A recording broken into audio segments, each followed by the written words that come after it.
Muy buenas con todos, mi nombre es Roy Cabrera Osorio, miembro de la Sociedad Científica Médico Estudiantil Continental SOCIMEC.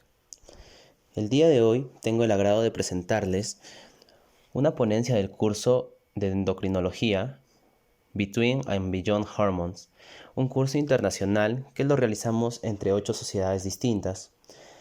En esta oportunidad tenemos la participación del doctor Juan Víctor González Alfaro.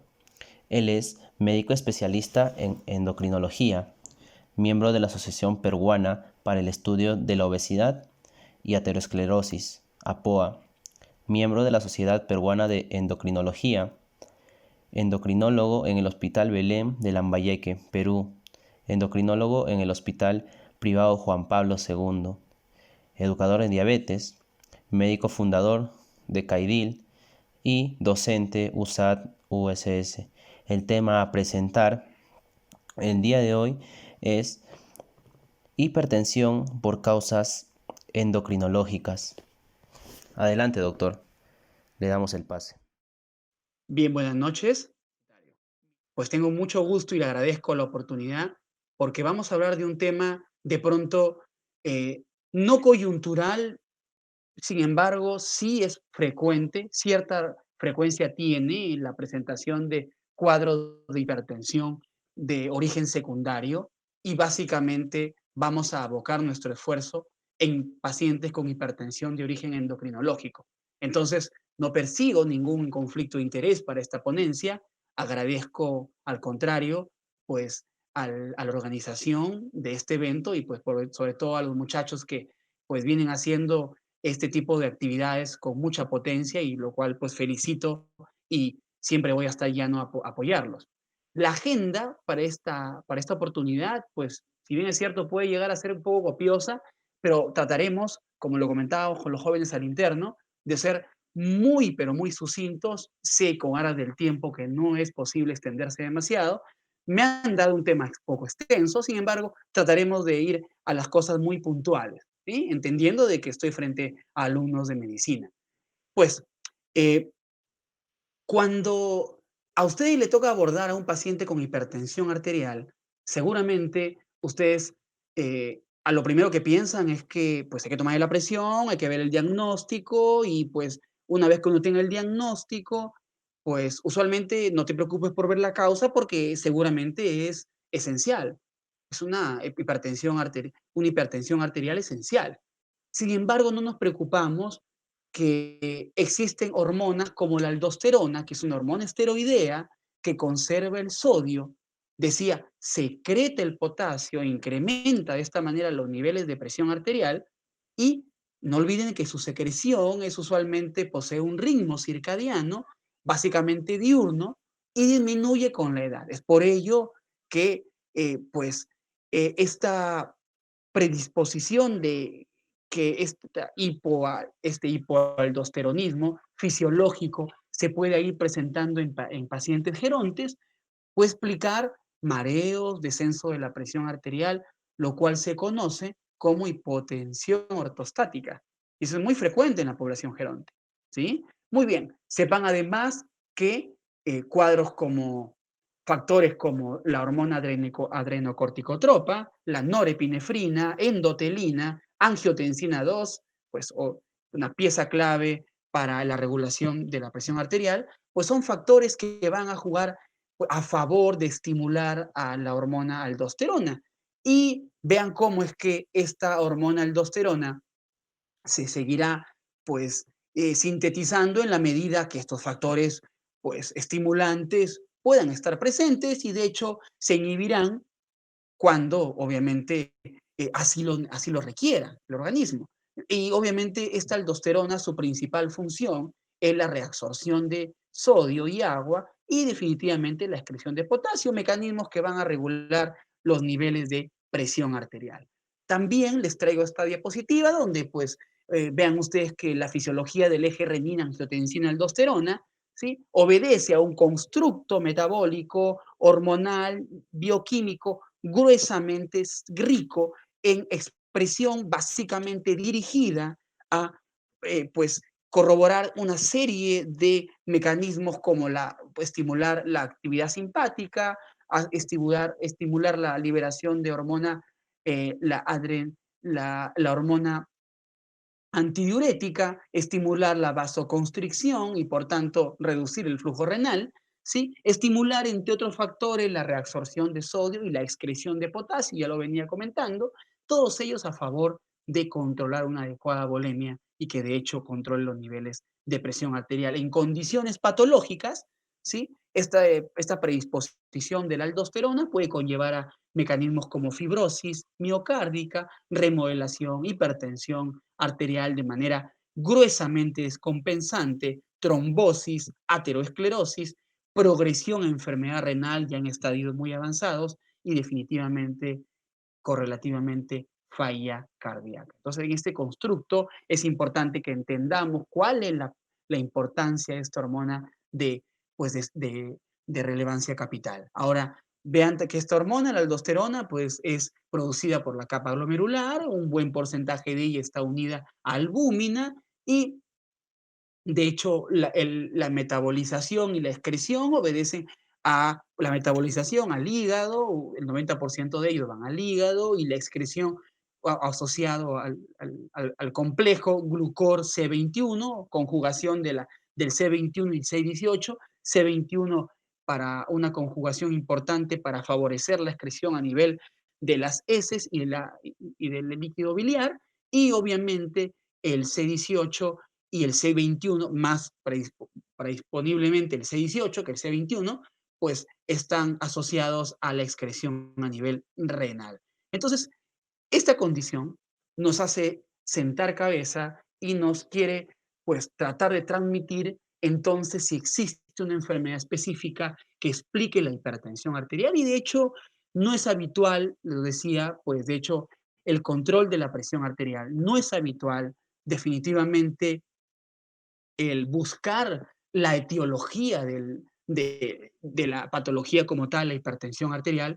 Desconocemos, es más, las bases fisiopatológicas que generan elevación de la presión arterial, pero sí es importante que tratemos en lo posible de eh, buscar siempre estar dentro de nuestro criterio y nuestro bagaje de conocimientos que existe una condición que puede estar muy bien explicada a una hipertensión de origen secundario, ¿sí? Entonces la pregunta puede llegar a ser, ¿cuándo deberíamos buscar de manera generalizada en los hipertensos, ¿sí?, una enfermedad específica? ¿Cuándo? ¿En qué momento? Pues la verdad, podríamos de pronto ir analizando cuáles pueden ser las condiciones o los factores que nos hagan pensar en que yo, de hecho, pueda tener alguna característica facilitable para poder tener una causa secundaria que explique la hipertensión arterial. Pero lejos de ello, debo conocer la prevalencia de la enfermedad. Debo conocer la factibilidad del proceso diagnóstico, que de hecho es arduo, y la utilidad del diagnóstico. Realmente, si es que en el constructo del flujograma, en el manejo diagnóstico del paciente con hipertensión arterial, que puede ir explicándose por una cuestión secundaria netamente, entonces yo tengo que tener la obligación de poder encontrar definitivamente la causa, siempre y cuando tenga las condiciones para hacerlo.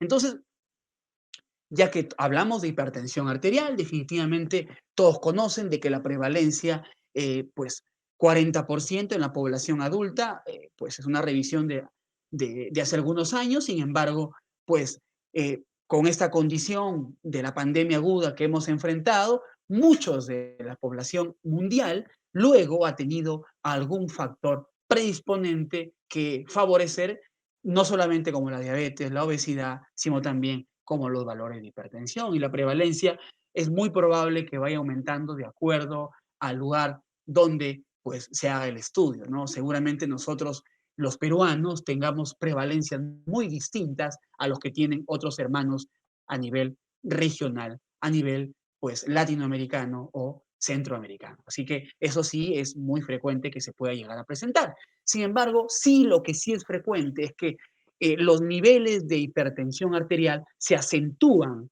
se hacen patológicos cuando pues vienen acompañados de una población considerablemente más alta de los 25 años. Eso sí es importante que se entienda. Y representa un hasta 50% de muertes por enfermedad cardíaca y enfermedad por ACV o, pues, definitivamente enfermedades cardiovasculares. Entonces, tanto las cardio como las cerebrovasculares van a explicar el 50% de muertes para esta condición.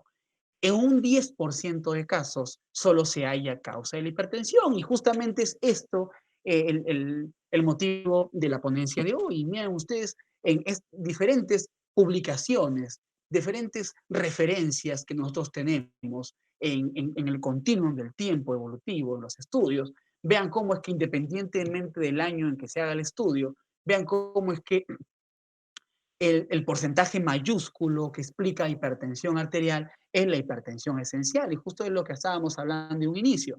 Pero vean ustedes que hay un 10% en el cual nosotros como médicos, ustedes como futuros médicos, están obligados a encontrar esa causa. ¿Sí? Entonces, en ese constructo, el 10%, pues del grueso de este 10%, la patología más frecuente es el aldosteronismo primario o el hiperaldosteronismo de origen primario. Entonces, ahí vamos a abocarnos y vean cómo es que independientemente de la serie estudiada, pues es justamente esta la patología de mayor prevalencia de origen endocrinológico.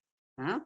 Muy bien, y las causas de hipertensión arterial, ¿sí? Vuelvo a recalcar, para aquellos que no hayan quedado claro, el 90% de origen esencial, se entiende esencial cuando se debe dejar de explicar no solamente un componente hereditario, sino también un componente medioambiental y epigenético incluso, que esté favoreciendo la aparición de esta hipertensión.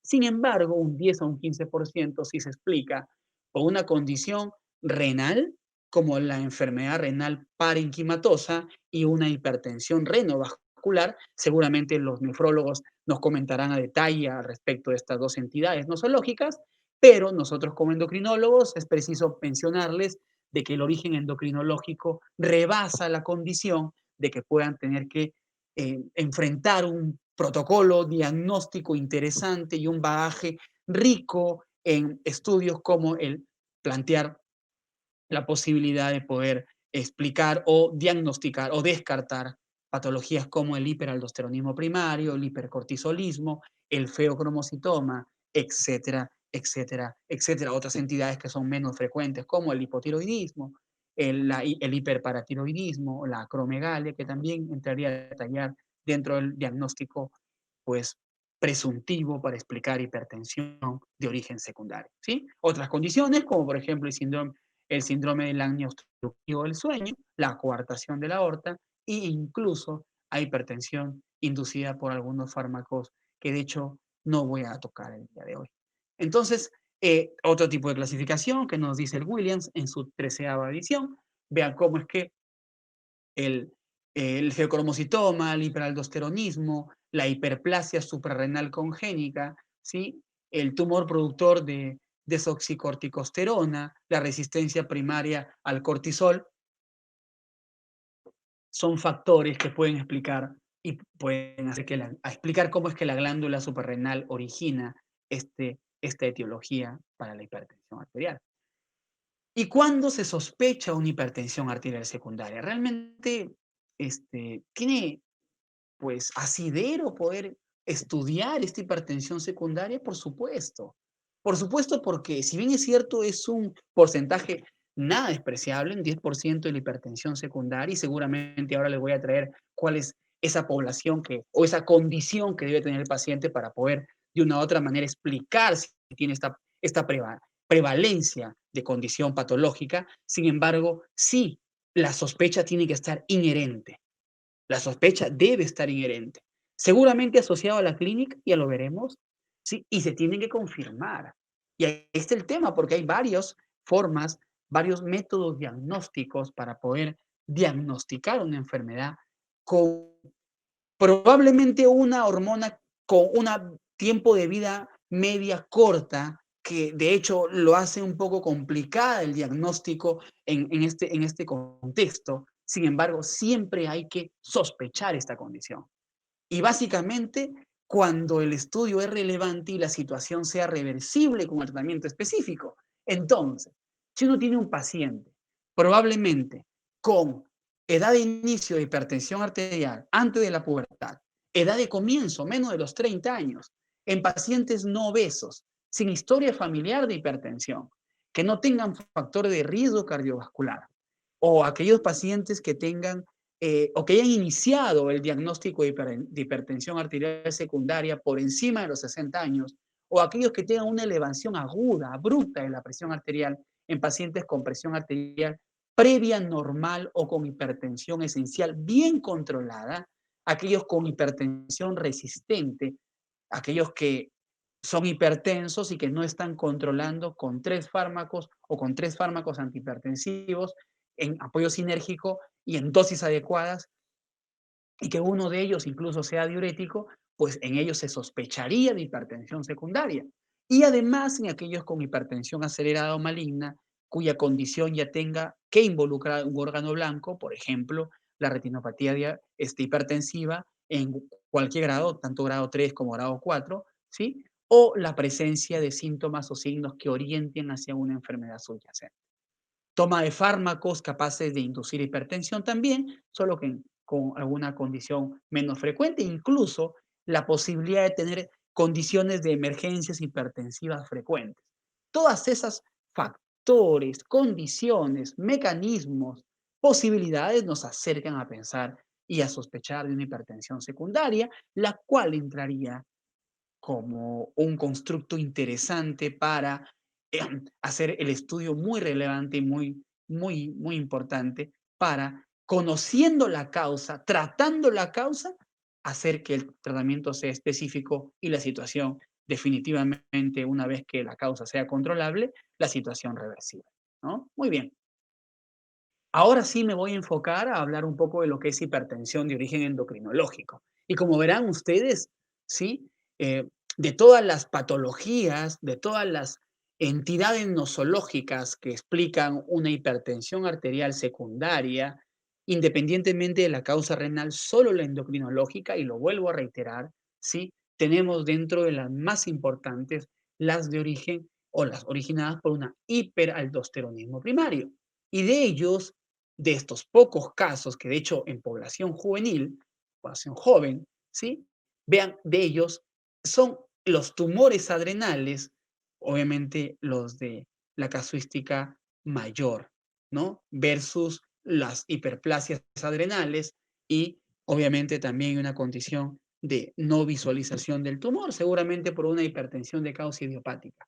Pero vean ustedes que de todas las condiciones endocrinológicas que explican hipertensión arterial de origen secundario, es el hiperaldosteronismo primario el de principal o de mayor frecuencia. Pero de todo este constructo de hiperaldosteronismo primario será, ¿sí?, el tumor adrenal, ¿sí?, el de mayor frecuencia. ¿Mm? Muy bien.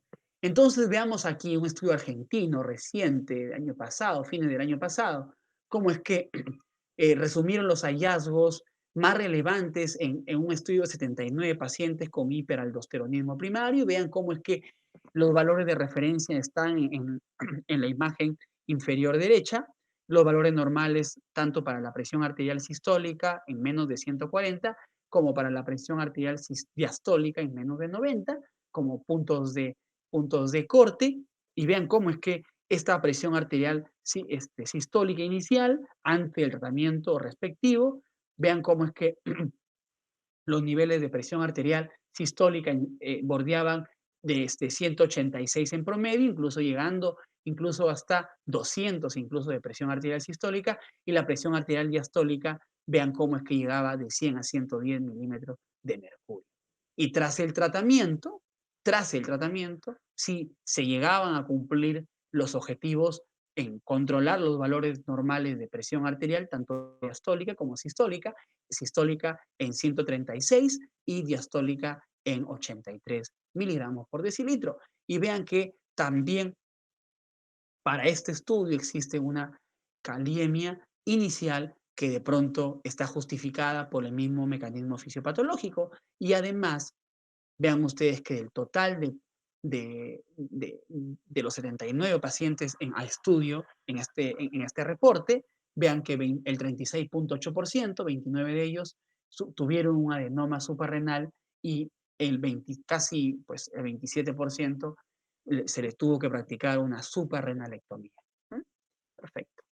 Muy bien, entonces, ¿qué entendemos por hiperaldosteronismo primario? Según nuestras, nuestros grandes referentes a nivel mundial, el grupo es un grupo de desórdenes donde la producción de aldosterona es inapropiadamente elevada para el estado del sodio, relativamente autónoma de los principales reguladores de la secreción, tanto de la angiotensina 2, concentración de potasio sérico, que de pronto van a explicar los niveles tan cambiantes de hipertensión arterial, y no suprimida por una carga de sodio. Sí, entonces toda esta condición es la que explica el hiperaldosteronismo primario. También la Sociedad Europea de Hipertensión nos dice que es una causa de hipertensión endocrina, donde existe una producción inadecuada de aldosterona que es parcial o totalmente autónoma del sistema renina-angiotensina. Vean cómo es que, si bien es cierto, tiene efecto importante, incluso regulador con el angiotensina 2 y los niveles de potasio sérico, es básicamente esto una condición muy distinta a la que obedezca a esta renina angiotensina aldosterona, y pues definitivamente esta condición sí entra a tallar en este sistema renina-angiotensina como tal, el sistema renina-angiotensina-aldosterona, porque entre este constructo sistematizado, pues va a regular los parámetros de los niveles de presión. Y es preciso y apropiado conocer que la principal causa, como ya lo venía diciendo, probablemente para algunas series va a ser una hiperplasia adrenal idiopática, seguramente en un 60% de casos, como lo es para este reporte, pero en un 35% no despreciable tenemos al adenoma productor de aldosterona y definitivamente un porcentaje menor hiperplasia adrenal unilateral. Entonces, vean que a pesar de que la causa como tal conozcamos que se deba a un hiperaldosteronismo primario, pues el gran número de prevalencia, por llamarlo así, un poco más del 50%, se debe a una condición de una hiperplasia adrenal idiopática que va a explicar justamente el 60%, un 35%, y aquí sí es importante ver que puede llegar a existir o a coexistir un adenoma, una tumoración allí que esté facilitando a la predisposición de picos de aldosterona importantes que expliquen condiciones clínicas relevantes para la salud del paciente. Y luego un porcentaje muy disímil al de 35%, una hiperplasia adrenal unilateral. Pero qué porcentajes de estos hipertensos hacen hiperaldosteronismo primario, y la verdad, pues poco menos del 7-8%. Publicaciones recientes donde hablan de que ni siquiera el 5% llega a explicar el hiperaldosteronismo primario, una causa secundaria del hipertensión arterial en un paciente en ese estudio, en el contexto de su evaluación. Pero la clínica sí es evidente. Obviamente, si estamos hablando de hipertensión, es preciso hablar de que existe un cuadro de hipertensión básicamente dirimible con la predisposición de cefalea, retinopatía, incluso por la misma el daño órgano blanco pues, que predispone la hipertensión, los valores de hipocalemia están muy bajos, y incluso hipervolemia, condicionado al cambio electrolítico importante que la aldosterona y el mecanismo autorregulador puede llegar a conducir, y obviamente un mecanismo de alcalosis metabólica que también pueden explicar las famosos calambres, parestesias, diabetes insípidas, arritmias, intolerancia incluso a la glucosa, y en los estadios más severos, hipertrofia, fibrosis del miocardio y músculo liso vascular, lo cual puede estar acompañado de pues alteraciones electrolíticas pues realmente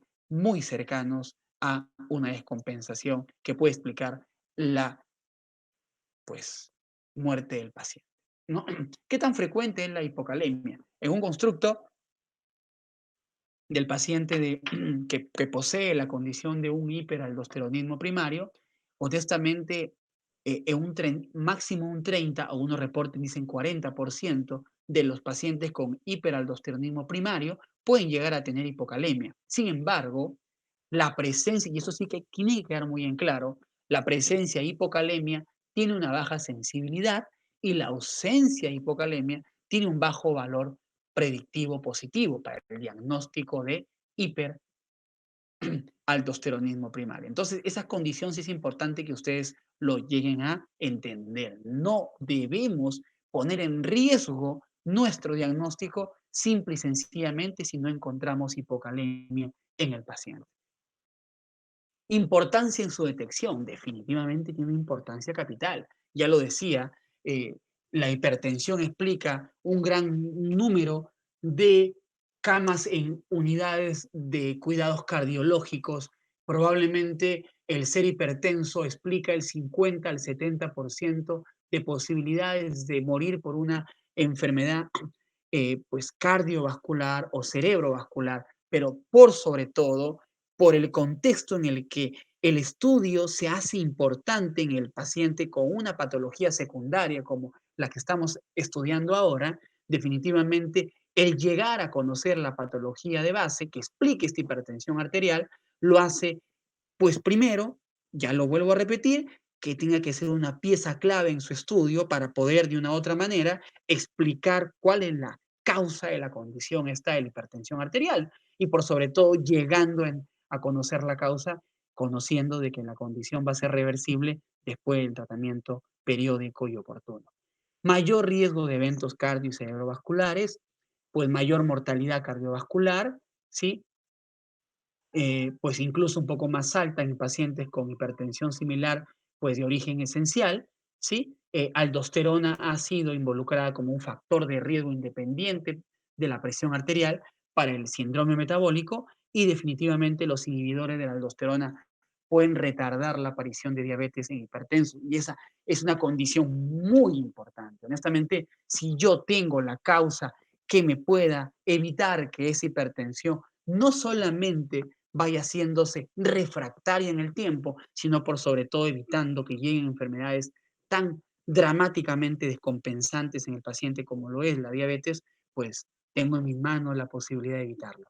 El flujo y el plan de trabajo va a pasar por la sospecha de hiperaldosteronismo primario. Sepan ustedes, ahí tenemos a la hipertensión y a la hipocalemia, entendiendo del bajo pues, valor predictivo positivo y de la baja sensibilidad que tiene la hipocalemia, pero por sobre todo la presencia de la hipertensión refractaria por encima de 140-90, con uso de 3 o más antihipertensivos, volviendo a repetir, incluyendo diurético, pues en una persona joven con antecedentes de hipertensión de un familiar de pues muy cercano a haber fallecido por hipertensión arterial o una enfermedad cardiocerebrovascular antes de los 40 años, obviamente me va a hacer pensar de que tenga que tener ya la responsabilidad, primero, de tratar a ese paciente y segundo, de no perder el rastro y hacerle su seguimiento de manera coherente y oportuna y de manera regular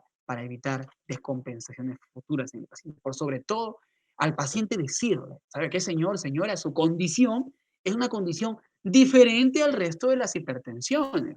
Pues usted puede tener su amigo, su esposo, su esposa que tengan hipertensión esencial, pero usted es hipertenso con causa conocida y mientras que no hagamos nada por la causa, definitivamente no vamos a hacer mucho por su hipertensión arterial. ¿Sí? Perfecto. Entonces, luego se hará la suspensión de algún tipo de medicación que pueda explicar o alterar las cifras de aldosterona, una prueba de tamización, ahí se va a utilizar una relación importante que ahora lo vamos a conocer, y la prueba confirmatoria de hiperaldosteronismo primario, y lo cual va a conllevar, obviamente, al tratamiento posterior y en quiénes deberíamos hacer el screening. Y eso creo que es importante, porque aquí es importante detenerme, porque para ustedes, queridos alumnos, sí creo que debe quedar muy claro cómo es que pacientes con presiones por encima de 150, 100 en cada una de las 3 medidas diferentes del día, pues hipertensión arterial por encima de 140-90, resistentes a 3 drogas antihipertensivas, volviendo a comentar, incluyendo diuréticos, presión arterial controlada, menos de 140-90, pero ya con control donde se tenga que usar 4 fármacos o más antihipertensivos, obviamente obedece ya a una hipertensión relativamente refractaria. Hipertensión e hipocalemia espontánea o inducida por diurético, hipertensión e incientaloma adrenal, ahí sí hay que ponernos muy, pero muy azarosos para voltear y generar una visión importante en la salud adrenal. Y definitivamente si hay un incidentaloma adrenal, seguramente eso puede explicar el adenoma adrenal que esté explicando la hipertensión arterial de origen secundario. Y el hiperaldosteronismo, obviamente. Hipertensión y apnea del sueño, hipertensión, historia familiar, todos los pacientes o familiares hipertensos de primer grado del paciente caso con hiperaldosteronismo primario. Todos ellos deben hacerse un screening y, por favor, esta condición no hay que olvidarla porque yo siempre les digo a los pacientes, y eso les quiero dar como un consejo a aquellos que de pronto van a dedicarse a manejar enfermedades metabólicas como nosotros los endocrinólogos. El endocrinólogo, a diferente de otras especialidades, tiene la oportunidad no de tratar pacientes. El endocrinólogo tiene la potestad de tratar familias y sea la patología que fuere, hipotiroidismo, hipertiroidismo, diabetes, obesidad, hiperaldosteronismo primario, porque siempre va a estar conjugado la genética, el ambiente y ahora este constructo novedoso en la teoría que sabemos y en la práctica que se aplica muy, muy bien asentada es la epigenética. Entonces, toda esta condición favorece a que el estudio sea familiar. Muy bien. Voy a pasar de manera rápida nomás, no quiero marearlos con estos resultados, sin embargo, lo que sí hasta ahora se ha dicho es relevante para conocimiento suyo y para que de pronto puedan hacer de una u otra manera el discernimiento importante y la indicación de interconsulta al especialista, en este caso el endocrinólogo. La detección del caso se hace por un método de elección determinando el cociente aldosterona plasmática y renina plasmática cuando los niveles elevados de aldosterona plasmática están por encima de 15 nanogramos por decilitro o 150 picogramos por mililitro, acompañado de renina plasmática suprimida menos de 1 nanogramo por mililitro por hora, obviamente el cociente va a ser mucho mayor y eso va a explicar la presencia de un hiperaldosteronismo primario.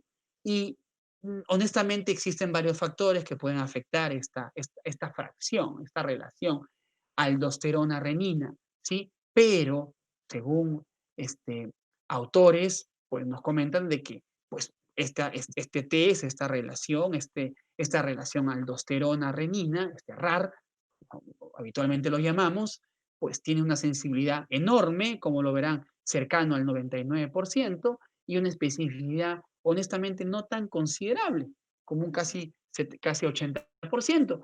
Entonces, y lo puntualizo esto de los factores que pueden afectar su sensibilidad y especificidad, porque pues hay un bagaje de factores que pueden hacerlo.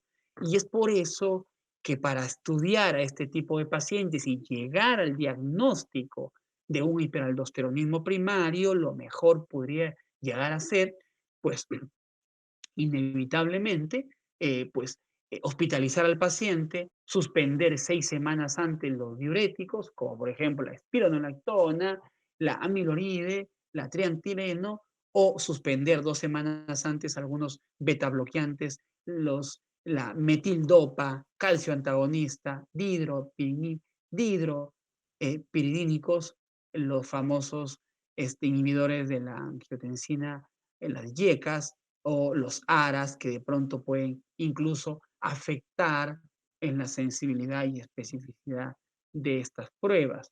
Corregir la hipopotasemia previamente porque puede generar un falso negativo y fortalecer, formamentar y recomendar al paciente disminuir la ingesta de sal.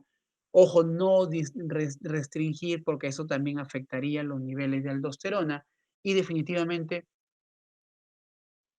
no consumo de productos derivados de la raíz de regaliz que, pues como por ejemplo el tabaco y la goma de mascar, que pueden llegar a tener también efectos potencialmente alterables a estos resultados de la relación aldosterona-renina. Entonces vean ustedes, es un esquema donde ven los factores, aquellos factores que pues eh, incrementan con que están simbolizados por la letra A, aumentan los niveles de aldosterona y por otro lado incrementan o disminuyen, simbolizados por la letra D, disminuyen este, el efecto de la renina o de la aldosterona. Entonces, hay muchos factores, como verán ustedes darse cuenta aquí, e incluso la gestación como un factor importante y fisiológico, e incluso la edad avanzada, ya lo decía, disminuye los efectos de la aldosterona por la misma condición pues que tienen los pacientes, ¿sí? Y también el efecto de la renina y la restricción de sodio, vean ustedes cómo es que va a aumentar la aldosterona y también va a aumentar la renina. Entonces, en ese sentido, no se recomienda un consumo exagerado de esta solución. Y también entiendan cómo es que hay medicamentos que van a alterar la medición de las concentraciones de aldosterona plasmática y la actividad de renina plasmática. Entonces vean cómo es que muchos de ellos incluso llegan a incrementar las tasas pues, de filtrado glomerular y pues las tasas de hecho, de función, hormonal en cuanto a se puede tener que suspender muchos de ellos con muchas semanas de anticipación para evitar la injerencia en estos resultados. Y también es importante que la toma de muestra se realice preferentemente a primera hora de la mañana. Después de que el paciente haya permanecido quieto por una hora, debe permanecer en sedentarismo o u ortostatismo durante al menos 15 a 30 minutos antes de la toma de muestra. Y verán ustedes cómo es que ustedes pues pensarán es un paciente hipertenso, un paciente que viene tomando medicamento y que se le tenga que quitar el medicamento por 3 semanas, 4 semanas, ineludiblemente, ese paciente puede llegar a tener una pues, crisis hipertensiva, una emergencia hipertensiva y conllevar incluso a la muerte del paciente. Pero es por eso que les traigo esta alternativa interesante para que ustedes vean cómo es que el verapamilo, la hidralazina, la doxazosina y la terazosina son mecanismos, o mejor dicho, medicamentos, ¿sí? O calcio antagonistas, ¿sí? Con no dihidropiridínicos o los bloqueadores selectivos alfa-adrenérgicos, ¿sí? En los cuales pues yo puedo utilizar que no tengan efectos considerablemente importantes para mover nuestra famosa relación aldosterona-renina. ¿Sí? Si el RAR, la relación aldosterona-renina, no es diagnóstica de hiperaldosteronismo primario, pues el caso será dudoso.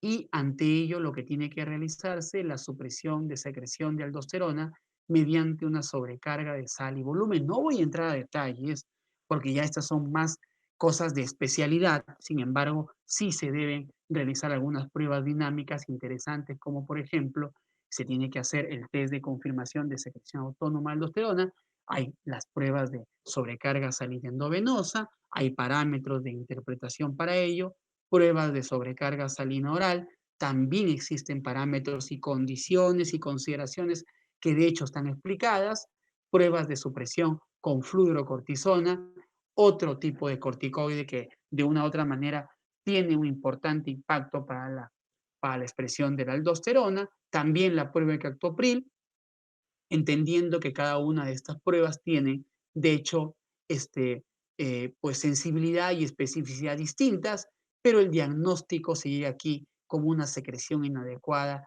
de aldosterona. Y con ese diagnóstico, yo quiero que ustedes sepan que hasta ahora, a pesar del cuadro de las dos últimas diapositivas que le he mostrado, hasta ahora no existe un test diagnóstico gold estándar para confirmar la el hiper, pues, aldosteronismo primario, ¿sí?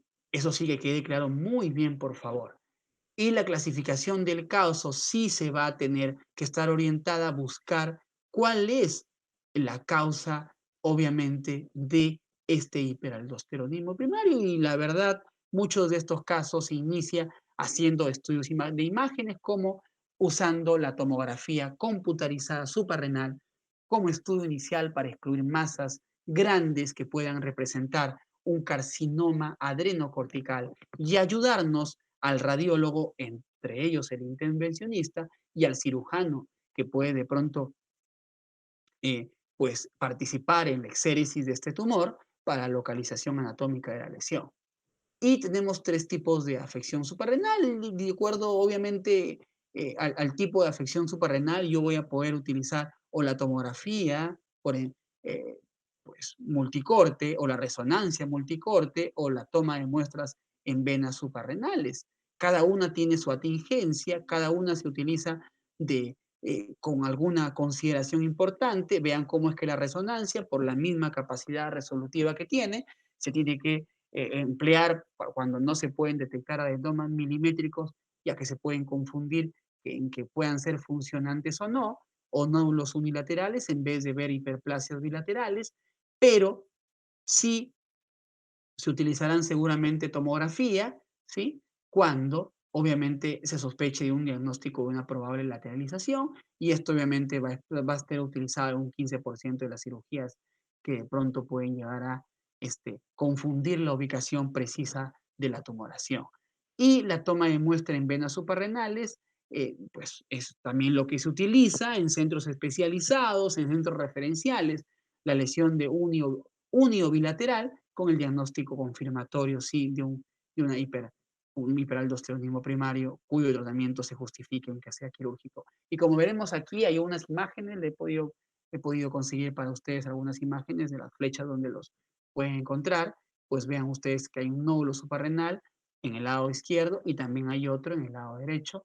Y obviamente hay incluso hemorragia suprarrenal izquierda que van de una u otra manera a acompañar a glándulas adrenales pues normales, y no necesariamente tiene que ser la representación pues bilateral, sino más bien unilateral. Entonces vean ustedes cómo es que esta condición es muy utilizada, así que imágenes, tomografía, resonancia y estudios ya más dinámicos que también pueden de una u otra manera condicionar a la explicación de este tipo de cuadros, como la toma de prueba en venas suprarrenales, recomendado cuando el tratamiento quirúrgico es factible y el paciente lo desea.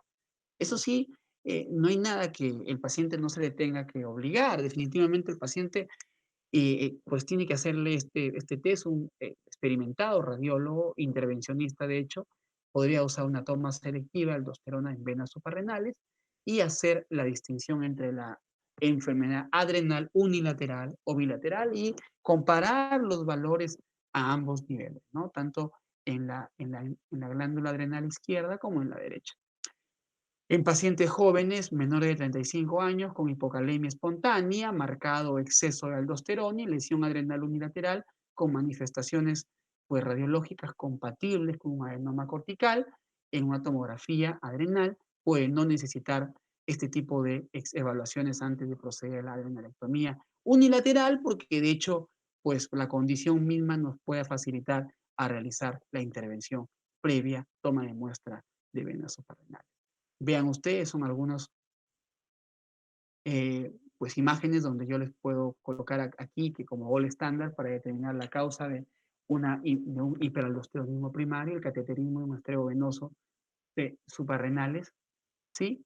Y pues el cateterismo y muestreo venoso se determina el cortisol y la aldosterona, y también cuando existe una lateralización, cuando hay una relación mucho más marcada en el gradiente aldosterona-cortisol, 4 veces más en la vena contralateral que en la vena lateral, obviamente se puede llegar a dimitir o a confirmar cómo es que existe en esa glándula adrenal la causa del el hiperaldosteronismo primario. El tratamiento definitivamente es la adrenalectomía laparoscópica unilateral, ojo, con un cirujano altamente experto en el tema, para pacientes con pues, hiperplasia, hiperaldosteronismo primario unilateral, documentado, por ejemplo, un adenoma productor de aldosterona o una hiperplasia adrenal unilateral, habiéndose realizado un cateterismo de venas adrenales, pero por sobre todo entendiendo que el objetivo básicamente va a prevenir la morbimortalidad asociada por hipertensión arterial, o sea, evitar que el paciente muera por enfermedades cardio-cerebrovasculares. alteraciones también a nivel hidroelectrolítico y, como ya lo venía diciendo, daño cardiovascular. La cirugía tiene una cura no es tan ostensible, un 70-72%, máximo algunas series el 76-78%. Mucho va a depender, y lo vuelvo a reiterar aquí, eh, del cirujano que opere esta condición. En otros países tenemos cirujanos endocrinólogos, donde, por ejemplo, yo sé que aquí hay pues, participantes, alumnos de México, allá hay cirujanos endocrinólogos que solamente operan estas condiciones, pero operan feocromocitomas, operan adrenalectomías, etcétera, etcétera, que de hecho se puntualiza y se evidencia con buenos ojos cómo es que esta condición es netamente muy frecuente de pues, presentarse, y la mejora pues se presenta en un 40 o un 50%. Siempre es importante un manejo prequirúrgico interesante para tratar de normalizar los valores de aldosterona, y para ello definitivamente se incluyen antagonistas o receptores de los mineralocorticoides, y definitivamente este, se sugiere entre ellos la espironolactona como primer agente, con eplerenone como terapia alternativa, ¿sí? Entonces, esta condición, si es frecuente, también se puede recomendar la dosis más baja de glucocorticoides para disminuir la hormona adrenocorticotropa y así normalizar la presión arterial previa a la cirugía e incluso después de esta, y los niveles de potasio como el tratamiento de primera línea. Y si la presión arterial no normaliza con glucocorticoides, debe añadirse antagonistas de receptores de los mineralocorticoides como la espironolactona. Entonces, esta condición, por favor, que quede clarísimo, hay tratamiento médico, pero el tratamiento de elección, una vez encontrada la causa, va a ser y seguirá siendo el tratamiento quirúrgico. Además, y ya para terminar, el tratamiento médico con espironolactona, ¿sí? Se reserva para pacientes con hiperplasia bilateral de glándulas suprarrenales, en la cual obviamente se tenga que evaluar riesgo-beneficio, porque no es pues igual tratar un adenoma bien localizado en un lugar específico de la corteza adrenal, pues de alguna de las glándulas adrenales, tanto izquierdas o derechas, a que tenga que ubicar una hiperplasia bilateral que obviamente tenga que pues, hacerme pensar que voy a tener que retirar las dos glándulas adrenales. Es por eso que una opción importante e interesante es el utilizar pues, medicamentos como la espironolactona para el tratamiento inicial en estos casos, ¿sí? Sus dosis pueden oscilar entre 50 a 300 miligramos al día. Ya esto voy a pasarlo. Y ojo, si el paciente es de baja sospecha, la tomografía es normal o muestra nodulaciones bilaterales, es correcto tomar la decisión de iniciar tratamiento con espironolactona. Entonces, si el paciente es de baja sospecha para un hiperaldosteronismo primario y la tomografía es normal o muestra algunas nodulaciones bilaterales que nos puedan hacer pensar de una hiperplasia probablemente bilateral, es correcto ya iniciar, como bien lo decía la guía, el tratamiento con espironolactona. De esa manera reduciremos el número de pacientes que requerirán, pues, obviamente, cateterismo venoso en las arterias, en los vasos adrenales. Además, porque obviamente es un procedimiento cruento, invasivo. Además, la tomografía nos ayuda a detectar rápidamente grandes tumores que puedan corresponder ya no probablemente a un adenoma, mejor dicho, ya no a una hiperplasia, sino más sí a un adenoma o un carcinoma suprarrenal, que tienen que ser tratados quirúrgicamente y de manera muy oportuna. Pruebas genéticas, que es lo que actualmente se están haciendo en otros países y lo que vendrá enfatizándose de aquí seguramente en algunos años, es que de pronto hay pruebas genéticas para el hiperaldosteronismo familiar tipo 1, ¿sí? Y pues de hecho las opciones terapéuticas son inclinadas básicamente al uso de corticoides, y en pacientes muy jóvenes con hiperplasia, con hiperaldosteronismo primario, se sugiere realizar la prueba para detectar mutaciones en la línea germinal del gen KCNJ5 que causan hiperaldosteronismo familiar tipo 3. Así que eso es lo que se viene en el futuro y yo les quiero agradecer muchísimo, concluyendo en que si bien es cierto, el 90% de hipertensión arterial tiene causa esencial, seguramente por un constructo importante de problemas genéticos, etiología genética asociada al medio ambiente, asociada a epigenética. Sin embargo, es importante que no dejemos de lado en el momento de que hay que evaluar a un paciente con hipertensión arterial y por sobre todo joven menor de 25 años o por encima, perdón, de 60 años, tenga que yo descartar una condición secundaria de la hipertensión, la cual tenga que ir pensando entre las causas endocrinológicas a la más frecuente como lo es el hiperaldosteronismo primario.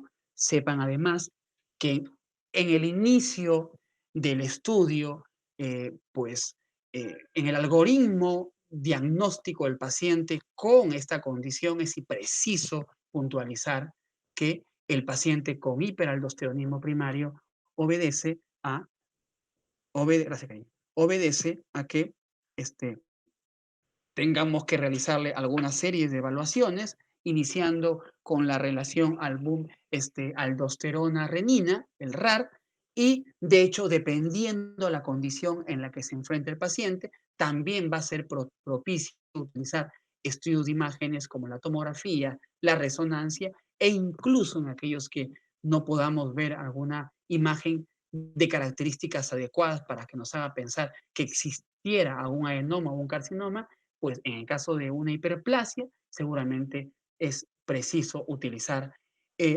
una relación de aldosterona-cortisol, viendo dónde el cateterismo pues, más se va centrando, si es en arterias o en vasos suprarrenales izquierdo o derecho. Y si es en izquierdo, seguramente la condición de la hiperplasia sea unilateral. Y si da positivo a ambos lados, seguramente sea bilateral. Y eso se corrobora también con las imágenes. Entonces, en ese sentido, pues el tratamiento de primera mano médico, ya lo decíamos, la espironolactona, pero el tratamiento es para ir disminuyendo de manera inicial los casos de hiperaldosteronismo, pero no olviden de que la adrenalectomía es obviamente el paso más significativo en el tratamiento de esta condición. Muchísimas gracias por, pues, creo que 40 minutos, 45 minutos, sí, pues he podido aprovechar estos minutos con ustedes. Y no sé, pues, si tenga alguna pregunta, pero si no es así, les agradezco de sobremanera la invitación y sepan que desde el norte del país, exactamente de Chiclayo, Lambayeque, en la región Lambayeque, estamos ya no siempre a poder participar en estos eventos que definitivamente contribuyen muchísimo a la formación de jóvenes, futuros colegas como ustedes. Muchísimas gracias, amigos de las sociedades científicas del país y definitivamente a nivel latinoamericano y centroamericano. Muchas gracias. Muchas gracias, doctor Víctor González Alfaro, por la magnífica ponencia brindada el día de hoy, sabiendo que fue de provecho para cada uno de nosotros como estudiantes de medicina y futuros profesionales de la salud. Lo agradecemos a nombre de las 8 sociedades organizadoras de este evento, esperando contar con usted en próximas oportunidades y muchas gracias nuevamente.